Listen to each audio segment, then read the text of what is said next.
Starting off this list in our number 10 spot, we have the SS Sultana. Starting off heavy with this list today, we have one of the worst maritime disasters in US history, and it occurred on April 27, 1865. The SS Sultana was a side-wheel steamship, and on that fateful day, it exploded on the Mississippi River just north of Memphis, Tennessee. This incident took place in a time after the Civil War had just ended, and of course, the POWs held in Confederate military prisons were eager to get back to their homes after everything they had just endured. This led to the federal government paying a hefty price to steam operators for each soldier they took with them. This then led to a whole bunch of steam operators cutting corners so that they could bank on this deal. In the case of the Sultana, this meant safety things like repairing a leaky boiler or adhering to the capacity limits were cut. At the time of the explosion, the ship was carrying as many as 2,300 people, which was over 6 times the limited capacity. Unfortunately, the neglect of the boiler led to it rupturing, which initially took the lives of hundreds of those on board. After this, the already overloaded docks were made weaker and they ended up collapsing, which left people trapped. In the end, around 1,800 people lost their lives. While I'm sure there are many Americans and others from around the world who have heard of this tragic incident by now, at the time, not many people knew about it at all. If you remembered, this happened on April 27, 1865, and President Abraham Lincoln was assassinated on April 14, 1865, which ended up overshadowing this tragic event in terms of coverage. And it's not like there was a 24-hour news cycle back then where they were just constantly being bombarded with the worst of the worst. Even today, where we do have that, terrible things get overlooked and overshadowed all of the time. In our number 9 spot today, we have the MV Donna Paz. This maritime disaster took place on December 20th, 1987, when this passenger ferry collided with the oil tanker, the MT Vector. The collision took place in the Tablas Strait, which is about 180 kilometers south of Manila. This ship was carrying more than 4,000 people, which was double its capacity, and at the time of the collision, there were no senior officers on the bridge of the ship, and on the Vector, there was no lookout, and it is thought that both ships lacked a functioning radio. That's what I like to call all bad. The weather and the waters were both quite calm when the collision happened, and despite the clear visibility, neither ship gave an indication that it noticed the other. When the collision occurred, the 8,800 barrels of oil and gasoline on the Vector quickly ignited and engulfed both ships in flames. Out of the over 4,400 people that were on board both ships, only 26 people were rescued from the waters and survived. It really makes you wonder exactly what happened here, because from an outside perspective, it seems like this tragedy could have been avoided. In our number 8 spot today, we have the MV Wilhelm Gustloff. This ship was a part of the Nazi Strength Through Joy program, which was an important propaganda tool during the Third Reich. This ocean liner is said to have carried German workers who were indulging in leisurely activities on cruises throughout the North Atlantic and the Mediterranean, but when World War II began, it ended up being converted into a hospital ship. Closer to the end of the war, this ship then switched gears again and was called on in order to evacuate German troops and civilians from East Prussia ahead of the advancing of the Soviet troops. At this time, the ship had shed its white paint with red crosses that symbolized it as non-combatant, and this, coupled with the clear presence of troops on board, as well as the anti-aircraft guns on board, well, it was obvious that this made it a viable military target. While it was built to accommodate around 1,900 people, on January 30th, 1945, as the ship left port, an estimated 10,000 people packed on board. Just after 9:00 p.m. that night, a Soviet submarine fired 3 torpedoes at the ship, which slammed into its side. Because of ice, many of the lifeboats were inoperable, and those who were on board that were best trained to deal with these kinds of emergencies and dire situations had either been killed in the blast or were trapped below the deck. Just over an hour later, the ship slipped underwater. Unlike a lot of the other wrecks on this list, rescue did begin just minutes after the SOS call was sent out, but still only 1,200 people were saved. With a death toll of somewhere around an estimated 9,000 people, this remains one of the deadliest shipwrecks in history. In our number 7 spot today, we have the HMS Victory. This is one of the oldest wrecks we have on this list today, and this one took place on October 5th, 1744. The HMS Victory was a 100-gun Royal Navy vessel, and on October 3rd, just a couple days before the wreck, the ship was in a fleet reaching the English Channel. A storm ended up scattering the fleet all apart from each other, and on October 4th, the ships with the Victory lost sight of her. What happened to the HMS Victory remained a mystery for over 260 years, and it wasn't until 2009 that the fate was found out. Just 50 miles off the coast of England near Plymouth, the US company Odyssey Marine Exploration ended up finding the wreckage, and and when found, the ship's cannons were still in good condition, with even the royal crests visible underwater, despite the nearly 3 centuries it had been. This was also the first time that any trace of the 1,150 sailors that were on the ship were found, as sadly no one in the entire crew survived the wreck. In our number 6 spot today, we have the SS Kiangya. On December 4th, 1948, this ship was carrying thousands of passengers who were fleeing Shanghai due to the advancing People's Liberation Army. On this day, the official number of passengers was said to be 2,150, which was already almost double its capacity rate, but it said that several thousand more people crowded onto the ship before it left the docks. I mean, this makes a lot of sense. It's weighing the risk of packing onto this boat versus staying in the situation you're currently trying to flee. As the ship got to the mouth of the Huangpu River, it is believed that it may have struck some sort of World War II era mine or something like that because it just exploded. Rescuers were also unaware of the explosion for hours, which only made the situation worse. Somewhere around 700 passengers were rescued, but this meant that a number estimated to be from 2,750 to as many as 4,000 people lost their lives in this explosion and the subsequent sinking of the ship. In our number 5 spot today, we have the RMS Empress of Ireland. The Empress of Ireland was a Canadian ocean liner that was out to sea on May 29th, 1914, when tragedy struck. The ship was traveling down the St. Lawrence River through some thick fog, which is what led to her colliding with a Norwegian collier, which is a bulky cargo ship that was designed in order to transport coal. The cargo ship didn't sink, but unfortunately the same couldn't be said for the Empress, as she listed and fast. Water began pouring in through portholes, which led to those below deck meeting their fate rapidly. The official death toll of the crash is said to have been 1,012 people, and it still remains the worst disaster in Canadian maritime history. It makes me wonder how, as a Canadian especially, I've never heard of this accident before. The wreck of this ship still lies in a fairly shallow 130 feet of water, which has made it a pretty popular diving location for those wishing to retrieve relics. In our number 4 spot today, we have the SS General Slocum. This passenger steamboat was built in Brooklyn, New York, and on June 15, 1904, it was carrying members of the St. Mark's Evangelical Lutheran Church as they were on their way to a church picnic. They were traveling up the East River on the way to Long Island Sound when a fire started in the lamp room. Considering the fact that the lamp room was obviously filled with lamp oil, while a fire on board a ship is never good, this is one of the worst case scenarios. Actually, lamp oil, oil rags, and nearby paint locker in a cabin filled with gasoline are actually what created this worst case scenario. The safety equipment of this ship was not nearly up to standards, as it was rarely even checked, and when the crew attempted to get the fire hose in order to put out the flames, they found a rotten fire hose that crumbled in their hands. The life jackets being given out to people began to fall apart, and they couldn't even access the lifeboats at all. I cannot even imagine the panic people were feeling at this point. Many of the passengers saw no other option and jumped into the water to try and swim, but like many Americans at the time, they didn't know how, and the heavy wool clothes they wore only worked to weigh them down. At the end of the day, it is said that around 1,021 people lost their lives in this absolutely tragic event. In our number 3 spot today, we have the MV La Julia. This was a ship that was owned by the Senegalese government, and despite the fact that it was designed to carry a maximum of 580 passengers, on September 26,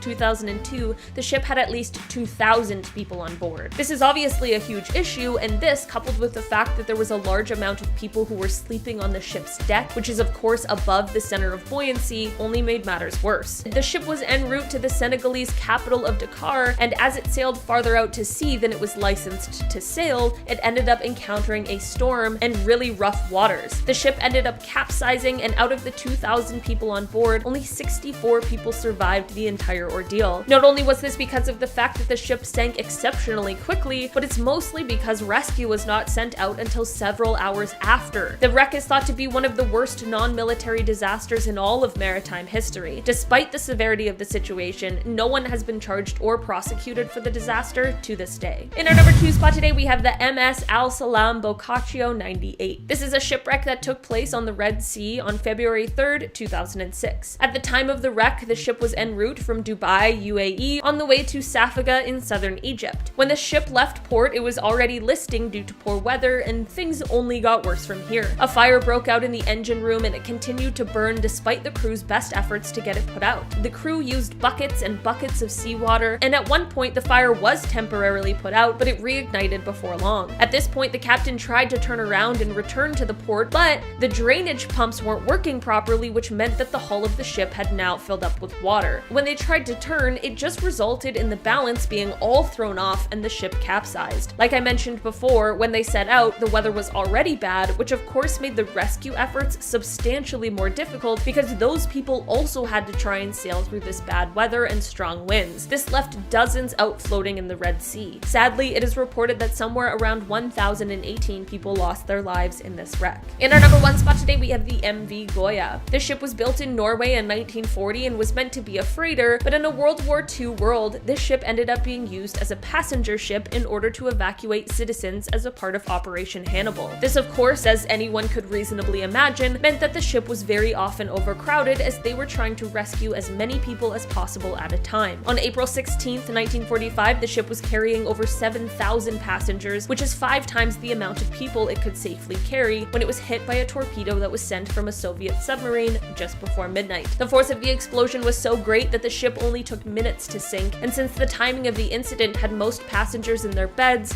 you can imagine the outcome. Because of a lack of proper record keeping in with the absolute panic of trying to rescue people with the imminent threat of attack, it isn't quite clear exactly how many people lost their lives in this wreck, but it's thought that somewhere between 6,000 to 7,000 passed away, which is unbelievable. It is thought that there were around 180 survivors of the wreck, and due to the unbelievable tragedy, the location of it has now been officially declared a war grave by the Polish authorities. Number 10, the Costa Concordia. Hey, we all like to show off. Maybe there's a girl watching and you want to impress her, or maybe you never resolved that deep regret of not pushing yourself harder in high school football. But sometimes you need to remember that you're at work and it's not the time to try to show off to people and show them how cool you think you are. Well, back in 2012, the captain of the Costa Concordia thought he would show everyone on the boat of an Italian cruise ship how good of a captain he was by performing a sail-by. Just so you know, this is nothing like a drive-by. Everything on boats is nicer.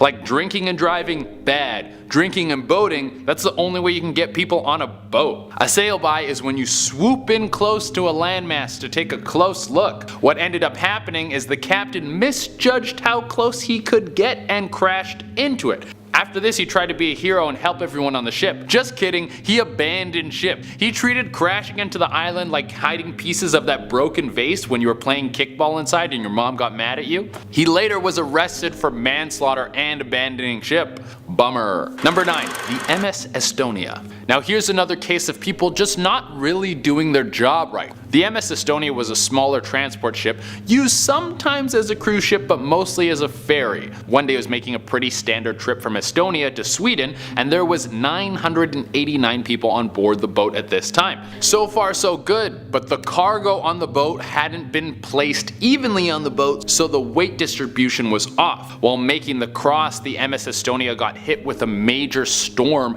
and the ship leaned over to one side and began to flood. It was a devastating loss. Almost every person on board didn't make it. Of the 989 people who went out, only 139 were picked up by the Coast Guard. If they had just put a little more effort into their job, like move a couple boxes to the other side of the boat, this might have not been a problem. Also, I have no idea how boats work, so maybe it was a little more complicated than that. You probably shouldn't listen to me. Number 8, the SS Edmund Fitzgerald. Super fun name. The year is 1975. A big tanker is trying to cross Lake Superior. This seems like it should have been the most chill voyage ever. You're crossing a lake, you're on a big boat. It sounds like the kind of job you can do while eating a sandwich in one hand and being very hungover. But it's on this list, so you already know something went wrong. I'm gonna tell you the truth. I have no idea how this big guy sunk. There was no distress signal sent out. Maybe it was ghost pirates, or it could have been the hurricane winds and the 35-foot swells that were happening on the lake that day. Something weird about this shipwreck is Gordon Lightfoot made a song about it. Who's Gordon Lightfoot? I have no idea. Maybe he would be more famous if he wasn't writing songs about sunken ships. How about next time you write a song about drugs, sex, and violence so I have something to listen to while I'm meditating? Number 7, Carnival Triumph. So this ship didn't sink, but it did get wrecked. And I had to include it on the list because it's an amazing story. So back in 2013, this cruise ship was out in the Gulf of Mexico. People were eating, drinking, partying, everyone's diet was horrible. IBS was running smoke all over this ship. It was truly a great time. Then a fire broke out in one of the engine rooms. The fire was quickly put out by the safety systems on the ship, but it damaged the ship so everything lost power. It caused the motors to stop working and sewage to back up into the passenger areas. All those margarita-fueled diarrhea squirts were all over everyone, overflowing out of the toilets, and it was coming back to haunt them. Poop was everywhere. It was also super hot. A bunch of stinky turds baking in the sun. They were stuck out there for 4 days. 4 days of poop fumes dancing in their little nose holes. I guess you could say they had a crap time. Number 6, the MV Lajula. Guys, we have rules for a reason. Don't run with scissors, you're gonna fall and cut yourself. Chew your food so you don't choke like a dog inhaling a bird. And when there's a capacity limit on something, maybe you should listen. The MV Lajula was making a trip from Senegal to Dakar back in 2002, and this bad boy was 3 times over its capacity limit. You know what would happen if I got pulled over and blew into a breathalyzer 3 times over the legal limit? Well, I bet I would have had a really good night and like jail or something, I don't know. Well, the people in charge of running this boat obviously didn't care about the rules or the poor weather conditions that they were running into. They hit a storm and the ship flipped in no time. And because the weather was so bad, it took a while for rescue workers to come grab them and almost no one was recovered. Yeah, huge bummer. Number 5, the MTS Oceanos. If you ever go on a cruise ship, don't cheap out. Also, if you run a cruise ship, please take care of it. The MTS Oceanos was a case of neglect on several levels. First, the cruise ship was run down. This thing was littered with loose hull plates, a hole in the bulk, and some of the ship had been stripped for spare parts. This is like taking a cruise run by your buddy Kev with a 1999 Corolla and that has 1,000 water bottles in it and a garbage bag window. Don't worry man, you'll get used to the smell. On its final voyage, an explosion happened in the engine room. This is where the second level of neglect comes in. The crew couldn't fix it, so they just dipped. They didn't sound any alarms, they didn't tell passengers, they were just like, sucks to suck, and took off. After the people were left to fend for themselves, it was an entertainer on board of the boat that sent out the distress call to save everyone. I don't know who this guy is, but he's got some major big dick energy. He saved a cruise ship full of people after all hope was lost. Dude, please be my dad. Number 4, MV Dona Paz. This is a situation of bad thing after another bad thing. The MV Dona Paz was a ferry going through some transport waters in the Philippines. It was filled to the brim with passengers. This was a night voyage, so visibility was really poor. So poor that they didn't see the oil tanker coming right at them that they collided with. The MT Vector oil tanker crashed right into the Dona. This was a brutal crash, injuring many of the people on board of both ships. The oil inside the MT Vector caused a fire, and there were now burning ships on both ends, and oil spread into the water and literally burning oil on top of the water. People tried to save themselves by jumping into the water, but between the two ships, only 26 people survived. It was bad. Number 3, the USS Arizona. On December 7th, 1941, a date that will live in infamy. When you listen to the old recording of that broadcast, it sounds like Palpatine. I wonder if when the Americans made the decision to join the war, someone in the back was like, do it, America. The sinking of the USS Arizona is of course one of the most famous of all time. It was an attack from the Japanese on the Americans, which brought the Americans into World War II. It was a major tragedy, and only 1/3 of the ship's crew ended up making it out alive. There's a memorial site at the sunken site to remember what happened that day. I don't know much about history, but I'm gonna go out on a limb and say that it was a bad move to attack Pearl Harbor. It eventually led to the dropping of 2 atomic bombs, the most powerful bombs on the planet at that time. You could have said that those bombs had unlimited power.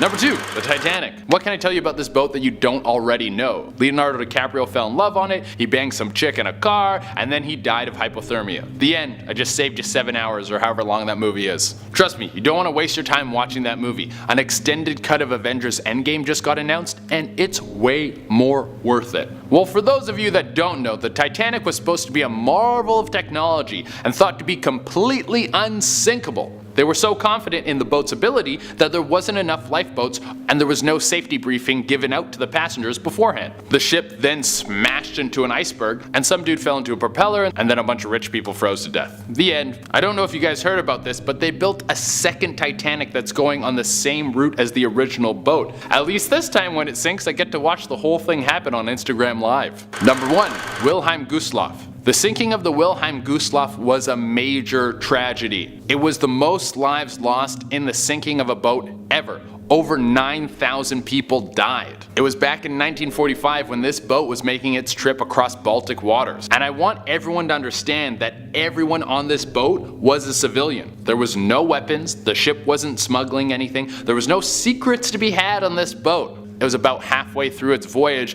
when the Wilhelm Gustloff was attacked by Soviet military. The Soviet battleship shot 3 torpedoes at the vessel, causing it to sink immediately. People were thrown from the ship just based on the force of the impact, but it wasn't the weapons that would be these people's fate, but the negative temperatures. Many people on board died from the freezing cold waters. In our number 10 spot today we have musical instruments. 2 parts of a destroyed clarinet as well as a violin that was played by bandmaster Wallace Hartley were found among the wreckage of the Titanic. I know musical instruments aren't exactly a terrifying discovery, but the discovery reminds us of the heartbreaking story of the Titanic's band. As the Titanic sank, it is famously known that the band played on despite the absolutely horrific incident that was taking place around them. At first it was widely believed that they did this because they were ordered to, and for the record, if this were the case, that still would have been insanely brave of them. But as it turns out, this is far from true. The band members were in fact not ship employees, which means that they had the same rights as any passengers to leave. So why didn't they? Well, it is now widely believed that it most likely was so that they could use their music to help calm people so that they wouldn't panic. That's some major bravery right there. In our number 9 spot today we have a men's shoe. This artifact is one of the rarest to be shown of the items that have been recovered from the Titanic wreckage because of the fact that it is in such poor condition. All that remains of the shoe are the welt, top cap, and just a touch of the insole. This artifact does a couple things. It reminds you of the very real humans who became victims of this tragedy, and it also reminds you of the unrelenting nature of the ocean. Seeing the personal belongings of the passengers, regardless of knowing who specifically the shoe belonged to in their story, just adds a personal element, like you almost knew them. And then seeing how torn up the shoe has become is a strong reminder to us all that we truly are no match for Mother Nature, and the ocean is one of the most powerful and frightening things on the earth. In our number 8 spot today we have a love letter. Richard Geddes was a cabin attendant on the Titanic who wrote a love letter to his wife while aboard, but unfortunately she would never go on to receive it. The letter was written on the original Titanic stationery, and it even had its original White Star Line envelope when it was found. While this story in itself is of course extremely sad, and again one of those reminders of the human side of those who were in this incident, this letter also contained something else beside utterings and confessions of love. It also featured a description that Richard wrote for his wife of a near collision that the Titanic had with the SS City of New York, obviously prior to the terrible iceberg incident. There were people who had witnessed this near collision and believed that it was a bad omen for the Titanic. In our number 7 spot today we have a pocket watch. Okay,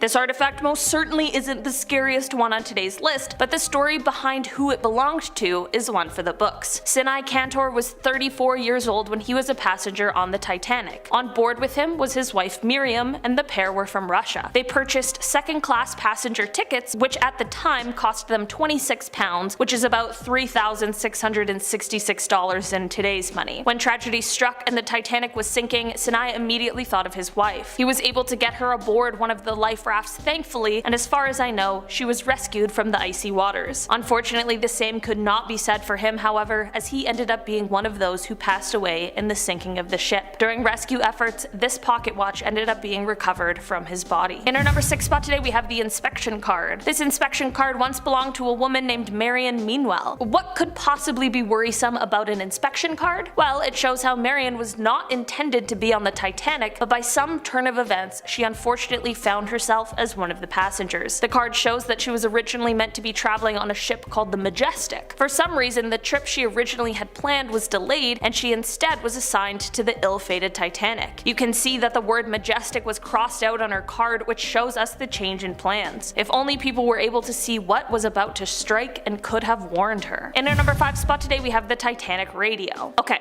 Don't yell at me. This is a piece of the ship that has not yet been recovered, but it's the focus of much debate on whether or not it should be retrieved from the wreckage. Known in 1912 as the Marconi wireless telegraph machine, the radio on the Titanic sent distress calls to nearby ships that ended up saving the lives of 700 people in lifeboats. Despite how many people died in the Titanic tragedy, many of their bodies have never been recovered, which is why there were debates about whether or not to retrieve the artifact, because of the fact that there might still be remains located in the same area as the radio is. Lawyers have argued against the recovery of the radio because the dive plan did not include the prospect of there being human remains located down there. It also was argued because in order to retrieve it, they would need to cut into the ship's radio compartment, which was strongly opposed by preservation advocates. As of right now, it appears as though the dive to retrieve the radio will still occur, but it isn't exactly clear when. This radio would be a very valuable artifact, but it also would hold an eerie tale of exactly when and how the radio was used during the final moments of the Titanic. In our number 4 spot today, we have the telegraph. Separate from the radio we just talked about, the ship's telegraph machine was recovered in 1987, and this was used to relay commands to the engine room. So it was used as a communication device on board rather than to communicate with other ships. This telegraph machine is likely the one that was used to communicate to turn away from the iceberg in the North Atlantic Ocean. Unfortunately, these commands came way too late as the ship struck the iceberg only 37 seconds after it was finally seen, and we all know what happened next. This telegraph was actually part of a Titanic auction that featured over 5,000 recovered artifacts that were selling for a combined some $200 million. In our number 3 spot today, we have the bell. The bell from the crow's nest of the Titanic was recovered from the wreckage and returned to land, where it now resides in the Titanic Museum. The eerie story behind this bell is that it would have been the one that was rung 3 times by the lookout, Frederick Fleet, in order to attempt to warn of the iceberg that was ahead. Frederick, as well as the other lookout who was with him, Reginald Lee, both ended up thankfully surviving the incident and went on to later explain what happened from their point of view. They explained that if they had been given binoculars to assist with their job, they could have seen the iceberg sooner. When asked how much sooner, Frederick replied, "Well, enough to get out of the way." In our number 2 spot today, we have the big piece. This was a 15-ton section of the Titanic that ended up being recovered from the ocean floor. The wreckage of the Titanic was not found until 1985, when oceanographer Robert Ballard was doing a secret underwater expedition. The big piece is about 26 by 12 feet, and it was once a section of the ship's starboard side hull. This piece also has a part of the original support beam that attached this piece to the frame of the ship. It is said that where this piece was located on the ship, basically everything else around it was absolutely obliterated when the ship split in two. This artifact is said to be the reminder of the most violent aspect of the sinking of the ship, which is a horrifying thought. It was found among many other smaller pieces of the ship that had all been broken up. In our number 1 spot today, we have this cherub statue. In the remnants of the Titanic, they recovered a broken cherub statue that once found its home on the grand staircase of the Titanic. Aside from cherubs just being kind of creepy in general, there's something exceptionally eerie about this piece of religious iconography being at the center of such a huge disaster, as well as being found among the wreckage years later. Cherubs are usually known as bearers of the throne or creatures who attend to God, so it's just a little creepy to have one at the scene of a terrible disaster, as well as it making through all of the years and years that the Titanic was underwater, waiting to be found. Coming in at number 10, we have the Mornak Ship Graveyard in Uzbekistan.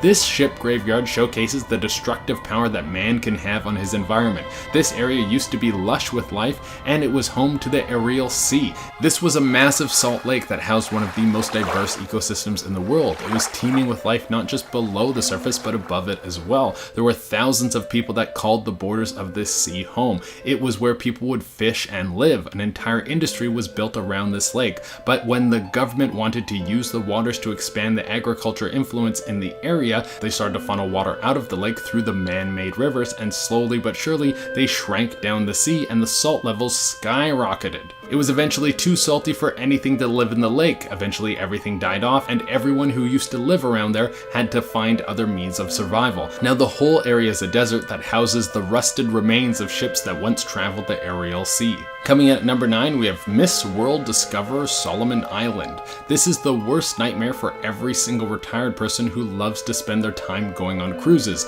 In the 70s, the Miss World Discoverer was working as a cruise ship, and while swooping by the Solomon Island, the captain made a huge mistake. He came too close to the island shore and hit a massive rock which pierced through the hull of the ship. So what happened to the 2,000 people that were on board the ship? Well, they were all eaten by sharks, and now the place is called the Shark Graveyard. I'm just kidding, that didn't actually happen at all. Actually, not a single person died. Everyone on board managed to make it to the lifeboats, they made it to the shore of the island, and then the island had an operating ferry for tourists to visit. This was all very convenient, so it took a few trips, but they were all able to make it home safely.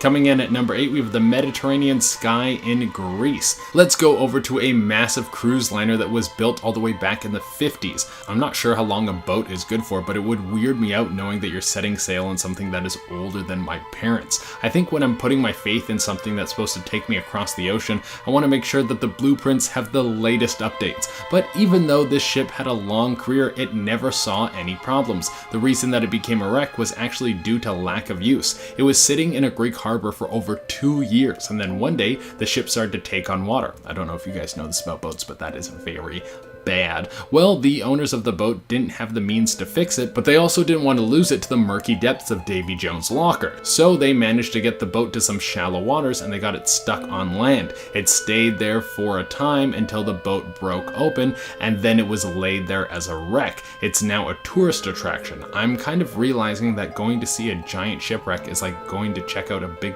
piece of garbage, but I still want to go for some reason. Coming in at number 7, we have the Bessie White from Fire Island, New York. That sounds like the most brutal place to be shipwrecked. Fire Island? It sounds like there would be an active volcano there and a bunch of locals there that want to tie you up and take you to the mouth of the volcano so they can sacrifice you. But it turns out it's actually a pretty peaceful place. The Bessie White was an old schooner that was mainly used to haul coal throughout America. It's a tough job, but someone's got to do it. The ship crashed off the coast of the island in the 20s, and a pretty penny worth of coal was lost to the world, and I bet a bunch of people were fired that day. You don't make a 6-figure mistake and then just walk into work the next day like nothing happened. For a long time, the boat was gone to the world, but the changing shorelines revealed where it was left. You can go visit the boat whenever you want, but you just have to make it to Fire Island, so that might be a pass for me. Next on the list, we have the SS Mahale on Fraser Island, Australia. This ship was originally a Navy ship, but it came in contact with a very intense cyclone,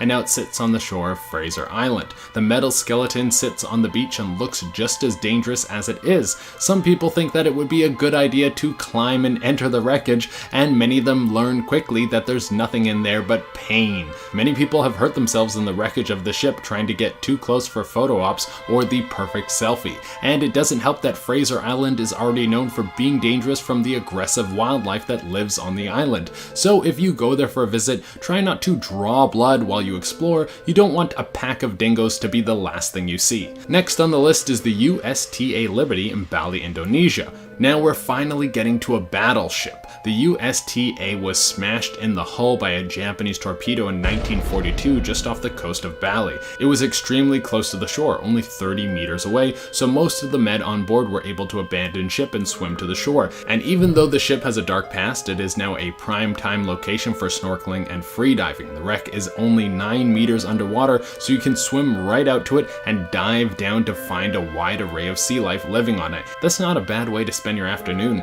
just have to forget that it's down there because of World War II. Coming in at number 4, we have the AA Airfield. At first glance, this ship looks like it was set up for an apocalypse movie, but you will quickly learn that it's actually just one of the most beautiful wrecks ever. It's just off the coast of Australia, and even though the ship is a giant hunk of dead metal, life has chosen it as a spot to create. There are trees growing out through the hull of this dead ship. They reach out through the top of the wreckage. Something that used to be a giant hunk of garbage has now become a marine and vegetation sanctuary. Coming in next on the list, we have the SS Sisselgrom in the Red Sea, Egypt. One of the most famous wrecks in the world. The SS Thistlegrom was doing its duty in World War II when it was shot down and sunk to the bottom of the ocean. But being a casualty of war was not what makes this ship so interesting. It's everything that was on board. Taking a dive down to this wreck is like stepping into a time machine. Old rifles, motorcycles, and army supplies are all stuffed away inside this wreckage. Some people say that salvaging some of the goods could be worth thousands or hundreds of thousands of dollars, but the wreck is now a protected reef, so there's no way you can bring that stuff back to the surface without breaking the law.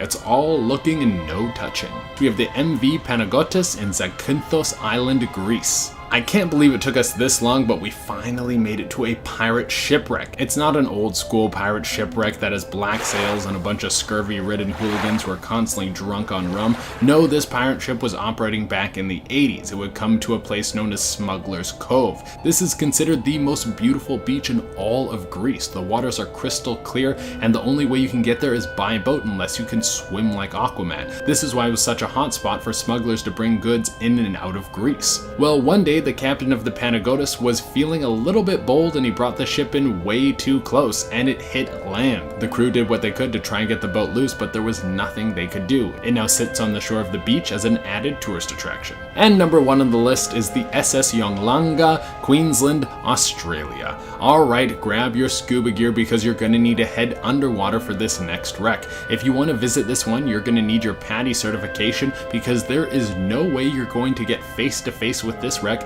unless you've got a scuba tank or some serious freediving lungs. When the Yolanga went down, it was not a pretty sight. It was actually a tragedy and a very scary one at that. A cyclone came through when the boat was out at sea, and even though they had a skilled crew, nothing could handle the massive swells that were thrown at them. The ship was ripped down underwater and 122 people died in the wreck. On the bright side, the wreck is now teeming with life. In the 109 years that the ship has been sitting at the bottom of the ocean, it has collected a ton of coral and marine life that call it home. This place is a scuba paradise. You can see everything from octopuses, manta rays, sea turtles, to tiger sharks. Not to mention the whole wreck is covered head to toe in coral. Some say it is the most beautiful sunken ship in the world. Starting off this countdown, we have the Half Moon Schooner yacht. This was a German racing yacht that was built in 1908, Germany. The yacht was built as a wedding present for Count Gustav von Buglen und Haubach. Yeah, that was his full name, what a mouthful. Anyways, the yacht was eventually seized by the British during World War II and resold to become a US cabaret boat during the Prohibition era. In fact, its original name was the Germania, but when it resold, it got named the Half Moon. But the yacht ended up sinking during a terrible storm in 1930. Now it lies at the bottom of the ocean near Key Biscayne, Florida. In fact, now it's a popular dive spot for snorkelers and divers. In at 9, the SS Mahano. The SS Mahano actually has quite the interesting story. Originally a passenger ship, during World War I, New Zealand converted the vessel into a floating hospital of sorts. After the war though, it was returned to a passenger ship, which in my mind is kinda freaky. Yeah, this is a passenger ship now, but it used to house hundreds of wounded soldiers. Totally worth the ticket price. But I'm guessing the whole floating hospital thing kinda hurt sales, since the ship was sold to an Osaka shipbreaker company in 1935, who intended to tear it apart for scrap metal. However, the ship never made it to the buyer. A cyclone had severed the tow line connected to the Una, the ship that was doing the towing. You can now see the wreck on Google Earth on the beach of Fraser Island off the coast of Queensland, Australia. There was also a small crew on board that luckily survived, but if the ship was in such a state that it had to be towed, why was there a crew on it? Maybe it was to maintain the ship or something, but I mean, if it was gonna be used for scrap metal anyway, does it really matter? In our 8th spot today, we have Costa Concordia. On January 13th of 2012, the Italian cruise ship Costa Concordia crashed into underwater rocks in shallow waters that they didn't see coming. The impact left damage to the ship and it started to sink. Eventually, it capsized completely and sank to the ground. The rescue took a total of 6 hours, and most passengers did make it back on shore. Sadly, 34 people lost their lives in this tragedy, 27 passengers, 5 crew members, and 2 rescue workers. The ship was unsalvageable, so it was left on the coast of Giglio Island in Italy, where it sunk. Images of the sunken ship have been captured on Google Earth. There are multiple photos of the ship laying on its side, and over the years you can see the ship become more and more deteriorated. And at 7, the St. Christopher. The St. Christopher will likely spend the rest of its days, those days in a sense being eternal because it's a ship, in the harbor of Ushuaia in southern Argentina. The ship, as a part of the Land Lease Act, was an American-built rescue tugboat that served in the British Royal Navy during World War II. The Navy decommissioned it after the war and sold it to a man in Buenos Aires, Argentina in 1947. It was chartered for salvage operations but ran into engine trouble and rudder damage in the Beagle Channel by Ushuaia. The St. Christopher ran ashore in 1957 and was abandoned. exploded, with the remaining fuel being drained to prevent an environmental disaster. But not until 2004. Great hustle, gents. Nearly 50 years later, huh? Really got your priorities sorted. I guess I had you looking in the wrong section. How could I be so stupid? I really hope that that trend isn't dead when this goes out. It might be. Coming in at number 6, we have the SS Jasm. This ship holds the title for one of the largest shipwrecks ever seen on Google Earth. The SS Jasm was a Bolivian cargo ferry that sunk on the Wingate Reef off the coast of Sudan. On the evening of December 1st, 2003, this ship sunk, and to this day, it is still unclear as to why it sunk. On Google Earth, you can see this big white ship laying on its side, in the same position where it capsized. Besides that, the ship remains a mystery. Now, it's another popular dive spot for scuba divers and snorkelers. Halfway through into number 5, the Garden of Eden. Now, I'm not a religious man per se, but I know the stories. The Garden of Eden was meant to be a utopia. Adam was placed here and told that he could eat from any tree aside from the tree of life and the tree of knowledge. They end up eating from the tree anyway and then are cast out of the garden. Well, in layman's terms at least. But there are many theories or ideas as to where this garden was on Earth. Some think that it wasn't on Earth, but multiple renditions place it in Iraq. One of them specifically claiming Basra as the location of the garden, which only makes this giant vessel off the coast even more intriguing. In the northwest section of Arvind Rood, you can see a capsized ship roughly 150 meters long and just over 50 meters offshore. And apparently this isn't the only shipwreck in Arvind Rood either. Just the only one that you can see, particularly from Google Earth. Coming in at number 4, we have the SS Francisco Morazan. On November 27th of 1960, the SS Francisco Morazan left Chicago and headed out towards Holland. They had 940 tons of cargo aboard the ship. However, they never made it to their destination. By day 2 of traveling, they ran into a wild snowstorm. The wind speed was going 40 miles per hour, and as a result, water was being swept aboard the ship. Not only that, but they couldn't see anything. They were blinded by the snow and heavy fog. With their vision being impaired, they accidentally sailed their ship right into shallow water, trapping them by South Manitou Island. Now, the crew ended up abandoning the ship and it was just left there.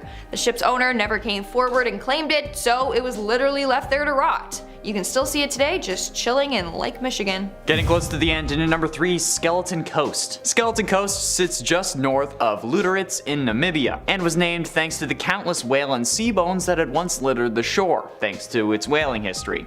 However, nowadays, it's more so home to the skeletal remains of shipwrecks that are commonly caught ashore by rocks and fog. The 976-mile long, or 1,570 kilometers for the rest of the world, Skeleton Coast is littered with shipwrecks, and that's due to, if you don't mind a little science, when the Atlantic's cold currents mix with the warm air of the Namib Desert, they end up creating a cold, dense fog. The kind that Scooby-Doo would cut a burger out of using a dead pirate's sword and then eat. The burger, not the sword. According to BBC, the British Broadcasting Company, you crazies, the Khoisan Bushmen refer to Skeleton Coast as the land God created in anger, which is a whole other can of worms that I'm not gonna touch. Seems like a fun vacation spot though, if you want to get smitten by Chuck. In our second spot, we have the MS World Discoverer, and sadly, this one did not get to discover the world. The MS World Discoverer was a Danish cruise ship that was constructed in 1974, and for over 25 years it changed ownership a number of times. That was until one day on April of 2000 when it took its last cruise. It was sailing in the Pacific Ocean when it struck an uncharted reef formation. Thankfully, all the passengers were rescued. The crew sent out a distress signal and a passenger ferry came to their help. All passengers were put on the passenger ferry. Now, before anyone could arrange to save the ship, it was actually ransacked and looted by locals. They then decided that saving the ship would be far too expensive and tough, so it wouldn't be worth it. So they left it there ever since. On Google Maps, you can see this ship just chilling on its side. And finally, in at number 1, the Costa Verde. An avid UFO hunter looking for signs of alien activity on Google Earth believes that he had discovered 3 new shipwrecks. Scott C. Waring posted his discovery on the website UFOsightingsdaily.com, which usually features details of alleged UFO or alien sightings. A website that I didn't know existed until now, but I'm definitely gonna have to look it up later. The alien hunter highlighted 3 dark boat-shaped objects in the shallow area off the coast of Costa Verde, which is a really weird thing to say, but in Mexico. He posted on May 4th, 2017, quote, "You know me, always searching for the hidden mysteries of life. Well, today I stumbled upon something that's not a UFO, but is still absolutely amazing due to its size. One wreck, the first on his list, was 138 meters long, which is more than half the length of the Titanic, which you are also able to find on Google Earth, but you have to type in the coordinates to where it's sunk. You can't actually see the wreck. Here's the coordinates if you want to look it up for yourself. It should be here somewhere." He also found a 61-meter long ship and a 12-meter long fishing boat in the same area, which makes me think maybe he did find evidence of aliens. Oh. Starting off in our number 10 spot, we have Mont Blanc and Emo. Halifax is a port city that is located here in Canada in the province of Nova Scotia. Halifax was a super important place during the First World War as it acted as a hotspot for ships that were carrying supplies, troops, ammunition, war stuff. On December 6th, 1917, a Norwegian ship called Emo left Halifax and it ended up colliding with a French ship called the Mont Blanc. This is already disastrous, but it was made significantly worse by the fact that the Mont Blanc held explosives. Because of the collision, the Mont Blanc was pushed towards the shore and ended up setting the harborfront ablaze. Just a few minutes later, the entire ship exploded with a blast so strong that windows 50 miles away were shattered. Unfortunately, there were many people at the waterfront when the explosion happened, which led to 1,800 people dying in this accident. 9,000 people were injured, and it is said that 1,600 homes were destroyed in the blast. The force of this blast really cannot be understated. It was so powerful that it caused a tidal wave and violent tremors, which were able to uproot trees from out of the ground. They damaged railroad tracks and they destroyed numerous buildings whose debris was scattered for hundreds of yards. In the end, this is what made this explosion one of the most violent non-nuclear explosions in history and what makes it likely the world's largest accidental man-made explosion.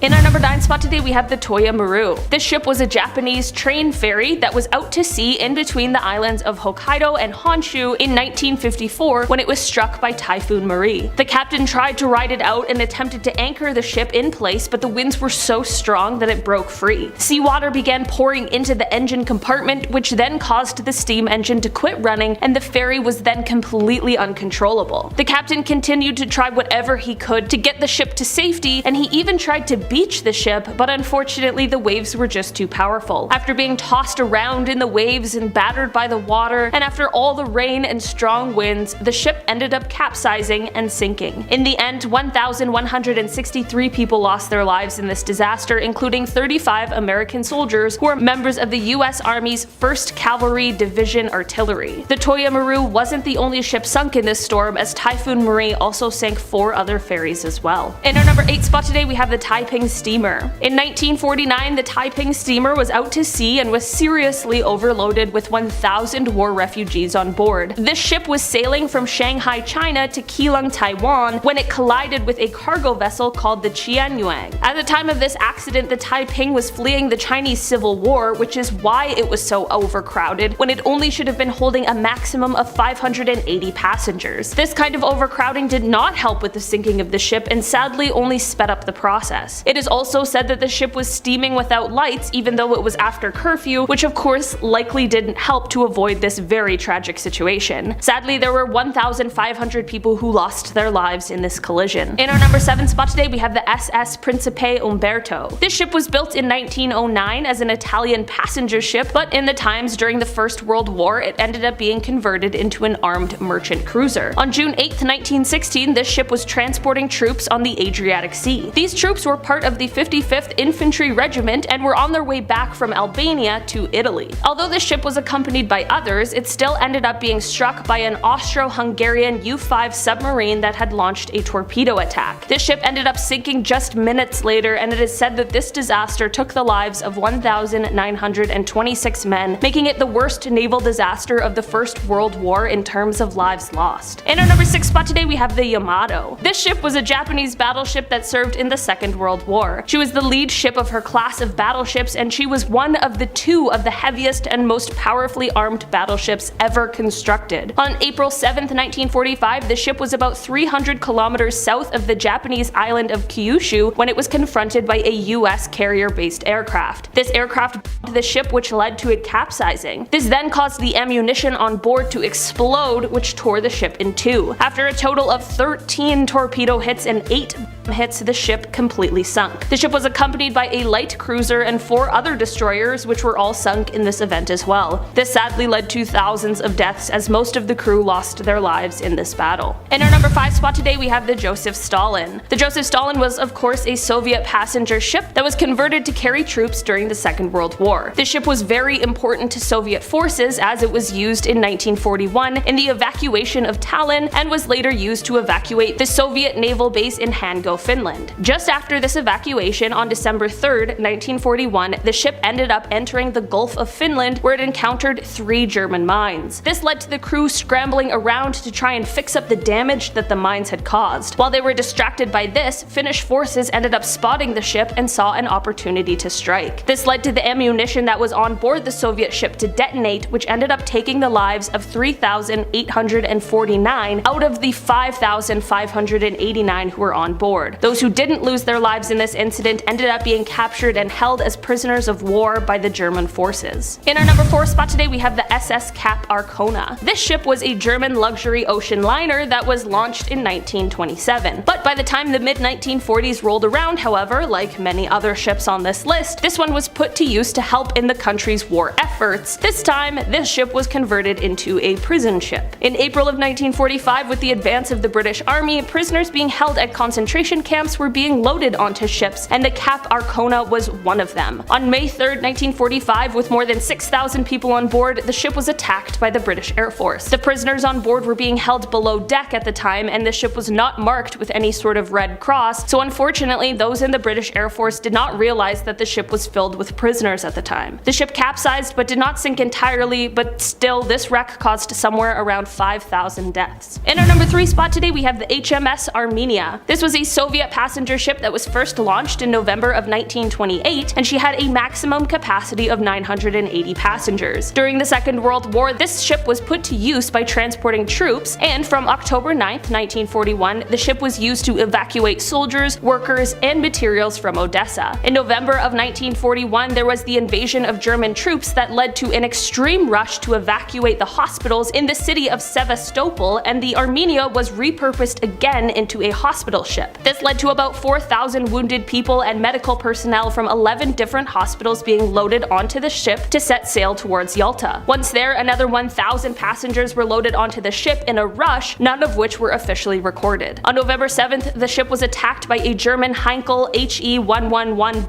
and in just 4 minutes the ship sadly sank, taking the lives of almost everyone on board. Just 8 people survived the entire ordeal. In German records, there is no mention that the Armenia was a hospital ship, so it's unclear if they omitted that tale or if they mistakenly believed that it was a troop carrier. Either way, it is absolutely devastating. In our number 2 spot today, we have the Arctic. This ship made its maiden transatlantic voyage in 1850, and it was best known for its speed. This ship was able to cross the Atlantic in just 9 days. On September 27, 1854, the ship was sailing from Liverpool to New York City when it collided with a French steamship called the Vesta. This occurred in the thick fog that was found just off of Cape Race, Newfoundland. At first it appeared as though the Vesta had received more damage in the collision, but soon the captain of the Arctic realized that the ship was rapidly taking on seawater. He decided to abandon the Vesta and head for land in order to save his passengers, but once he left the other ship, the damaged Arctic continued to take on water, which then put out the furnaces and caused engines to stop working. This is when the captain ordered that those who were the most vulnerable be placed into the lifeboats first, but instead a number of crew and male passengers dashed towards the lifeboats, leaving hundreds of people to go down with the ship. There were about 400 people on board the ship that day, and only 87 of them survived. 22 of the survivors were passengers, and the rest, crew. The captain went down with the ship, but he managed to stay alive by clinging to some wreckage until rescue came. The other ship, the Vesta, did not sink and ended up making it to St. John's, Newfoundland. The crew members who abandoned everyone else on the ship were criticized for their behavior, which violated the laws that forbid sailors to put their own safety before that of passengers in emergencies. Despite this, however, none of the men were prosecuted for their actions. In our number 1 spot today, we have the RMS Lancastria. This ship was a British ocean liner, but in April of 1940, she was reconstructed to be a troop ship under the command of Captain Rudolph Sharp. He sent the ship off to help aid in the evacuation of British troops and citizens from France, and on June 14, 1940, the ship departed from Liverpool. On June 16th, the ship anchored near the town of St. Nazaire, and the following day, somewhere between 4,000 and 9,000 refugees loaded on board. This included civilians, soldiers, and other military officials. While carrying all of these people, around 4 p.m. on June 17th, the German Junkers Ju-88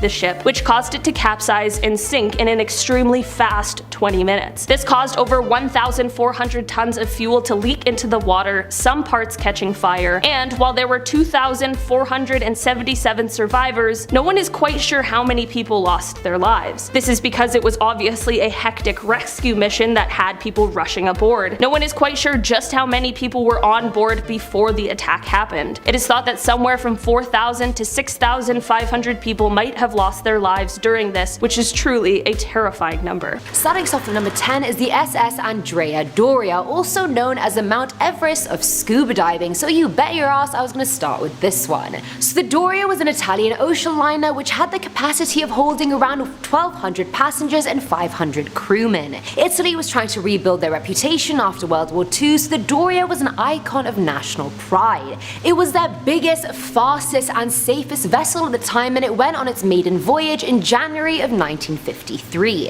In July of 1956, its final voyage took place, and it was such a 1 in a million chance it sank the way it did. It went from place to place and was finally making its way from Naples to New York, but at that time the MS Stockholm was making its way from New York to Sweden. The Doria had been traveling in heavy fog for hours now, so they were going slow, they had their precautionary measures in place, it was all going well. When the MS Stockholm entered the fog, they sort of had no idea what was happening, nor could they see any ship in the fog. Now they knew they were both there because of the radar, but they miscommunicated each other's courses and started steering towards each other. They collided horribly and the ship sank 180 feet below the water. Thankfully, all the survivors were saved and only 46 died in the crash itself. Now divers that go down there have seen odd movements from the corner of their eye inside the shipwreck when there aren't any fish around. They felt the sensation of being touched on the shoulder and being pulled a certain direction despite no sudden current change. And I mean, not to mention, because it's so deep, so many divers died just trying to even reach the vessel. Coming in at number 9 is the SS Muigan, and it's Irish, so I hope I said that right. Shout out to Jack Finch. So this vessel only survived till her second voyage before sinking off the coast of the Lizard Peninsula near Cornwall. It was October 1898 and the ship was making its way from London to New York when it suspiciously veered wildly off course and went towards the Cornish coastline. It crashed into the highly dangerous rocks of the Manacles, killing 106 people in the process. But the most sus part of it all was that one rescuer on the job claimed he saw a mystery man leaving the ship on a lifeboat and making his way inland, and that mystery person turned out to be the captain of the ship. Biggest snake of 1898 confirmed. It was speculated that there was just no way such an experienced captain would veer that much off course and crash on rocks that were nowhere near his planned route. Apparently he had purposefully sunk the vessel for insurance gain, and if that's true, I hope killing 106 people was worth it, you effing snake. Divers that go explore the spooky relic have reported feeling a very weird sensation when touching the steamer, almost like an electric shock or current going through their system. One group of divers even said they were guided by something or some presence or something to a skeleton that was hidden inside the ship. At number 8 we have the RMS Roan. Now this one is royally screwed. It was a UK Royal Mail ship before it sank, and it's now one of the most popular Caribbean wreck dive sites that people explore. On the day it sank, the San Narciso hurricane hit, so the master of the ship decided to move everyone off his ship called the Conway, which was to stay at the harbour, and onto the Roan, which was to go into the open water. As the Rhone was going, the tail end of the storm hit them. The passengers were tied to their bunks to prevent injuries, which became problematic later on, as you can imagine. Captain Woolley was thrown straight overboard and never seen again. The anchor was cut off and still remains wrapped around the same coral head a century and a half later. 145 people were aboard and only 25 survived. Despite a horrible sinkage, the dive site is actually quite safe and roomy and kind of pretty. Like, the hull is filled with marine life and coral, so it's not super creepy. However, divers who have gone down there have heard screams underwater, I'm assuming from the people that were tied up and unable to escape as a ship was sinking right under them. Anxiety? Divers also feel like they're being touched by things that aren't there, and I mean, you can attribute that to water currents and whatnot, but if you're hearing screams, ghosts are definitely around, my friend. Filling our number 7 slot are Fujikawa Maru and Hoki Maru, because the only thing better than one haunted shipwreck is 2.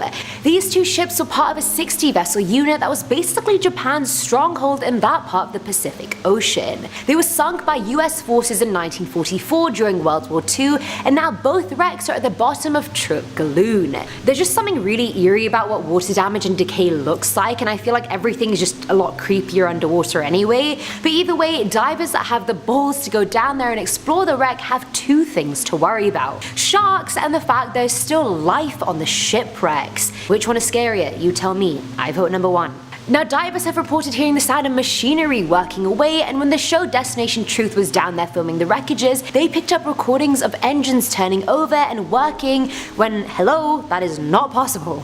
Now at number 6 is the USAT Liberty. So this vessel was a US Army cargo ship that got torpedoed by a Japanese submarine back in Jan of 1942 and obviously did not survive. It was towed and beached somewhere along the coast of Bali, and it stayed there until the eruption of Mount Agung in 1963. The eruption pushed the Liberty back out to sea, where it lays on a sand slope 100 feet underwater. Divers that go there have never reported seeing people down there or hearing sounds, but most of them have seen a rapidly approaching object that looks like it's coming at you and then it just disappears. Many believe it's the apparition of the torpedo that caused the vessel's downfall way back when. And this is cool to me since I never really hear about people seeing the ghosts of inanimate objects. Like people and animals, yes, but a torpedo? That's the first for me. Coming in at number 5 is the SS Kamloops. So this one was actually a Canadian lake freighter that went on its first trip in 1924. In late November of 1927, it was carrying a bunch of cargo like paper-making machinery,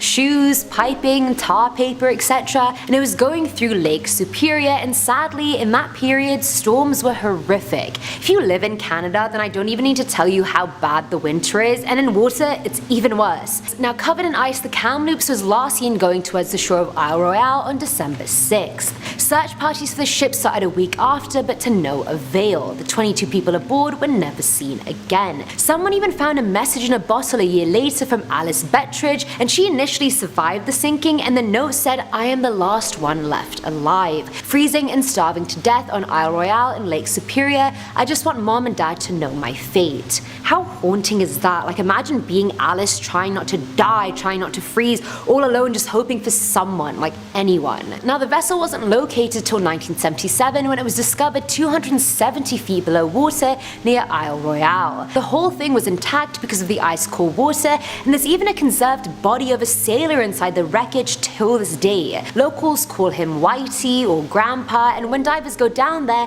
they feel this happy aura around his body that they can't explain. Grandpa also has the habit of moving around on his own despite being jammed under debris. Some divers have claimed he's under a ladder, others say he's under a door. How does he randomly move under debris? Like, the water can't move him like that. How does he do that? Grandpa, tell me your secrets. At number 4 is the Ethel Shipwreck, and if you guys haven't heard of the YouTube channel Amy's Crypt, definitely check it out. She investigated the shipwreck at night, and I was genuinely just shitting myself watching it. And if you guys like scary things, there you go. Now, on the 2nd of January 1904, the Ethel was on its way from South Africa when it hit a reef off the coast of South Australia. The wreck was not as big of a tragedy as you'd think. When it struck the reef, a young 19-year-old boy volunteered to swim to shore with a lifeline, but he was swept away and killed ASAP Rocky. Thankfully, by the next morning, the Ethel drifted to shore and everyone was safe. Suspiciously enough, the vessel that reported the Ethel's wreckage was called the Ferret, and that ship went down the same way in the exact location the Ethel did, but just 16 years later. Now, there are 26 shipwrecks along the coast, and it looks like a ship graveyard, because it is. There's just a bunch of ship skeletons, and yes, they actually look like skeletons, so I was like, wow. Amy went to the wreckage at night and used a device that transforms frequencies we can't hear into ones we can. She asked if there was someone around them that was aboard the Ethel, and a clear hymn was heard on the device. Members of her crew felt like they were being touched by the spirits around them, and I honestly wouldn't be surprised judging by how many ships died there. Filling our number 3 slot is the Salem Express. Now, this was originally a French passenger ship that sank in the Red Sea. It was basically a roll-on, roll-off car and person ferry that operated between Egypt and Saudi Arabia. Now, on the 17th of December 1991, the vessel was on its way back from carrying hundreds of Egyptian pilgrims when it hit the Hindman Reefs. Now, the ship was hit really badly. Its boat completely blew open and it was underwater within minutes. Around 470 people died, which was controversial since around 700 people were aboard the ship, and if that was the case, where did the rest of these people go? Like, where they at though? Now, teams went to the wreckage to recover the bodies under there, but had to eventually stop since it was getting too dangerous to go into the wreckage since its openings were sealed with plates, and if you get stuck under there, you're screwed. Now, the thing is like a frozen relic in time. There are still cars down there, luggage, TVs, children's toys and clothes. It's just eerie. It's located under 30 meters of water, and divers that have gone there have reported hearing children laughing and the sounds of car engines revving. Some have even claimed they've seen the tires of the cars move even though they've been jammed and rusted for decades. Now at number 2 is the St. Peter. Now, this schooner was delivering a shipment of coal from New York to Ohio back in October of 1898. I feel like 1898 was a bad year for ships and stuff. Like, I feel like I've seen that year pop up a lot in this video, so I'm like, not a good year for anyone. Either way, the St. Peter encountered a horrible storm on Lake Ontario, which again happened previously on this list as well. You can't underestimate Canadian winter, you guys. What are you doing? Big mistake.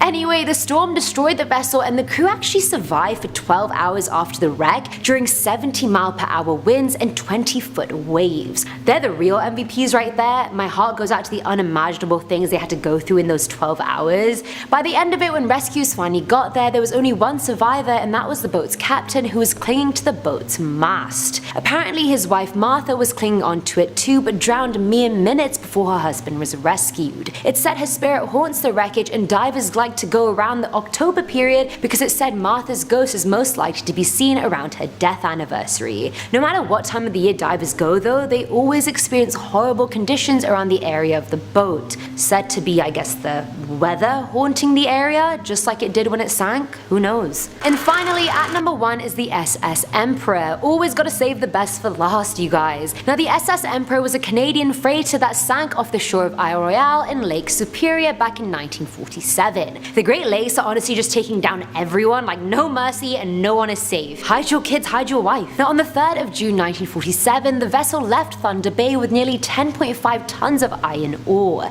By midnight, the captain gave the ship to the first mate, who was extremely fatigued. That caused him to not realize the ship was going the wrong way, and by 4 AM the freighter crashed on Canoe Rocks near Isle Royale. The whole thing literally sank within 30 minutes and 12 crewmen died, including the first mate and captain. Rescuers got there quickly and rescued everyone else aboard, but bodies were missing and have still yet to be found. The wreckage nowadays has a very sinister reputation. Apparently divers have seen the dead crew still working away at the ship with its ruined equipment. Instead of having eyes, they have dark pools of nothing and have been heard whispering the word die repeatedly.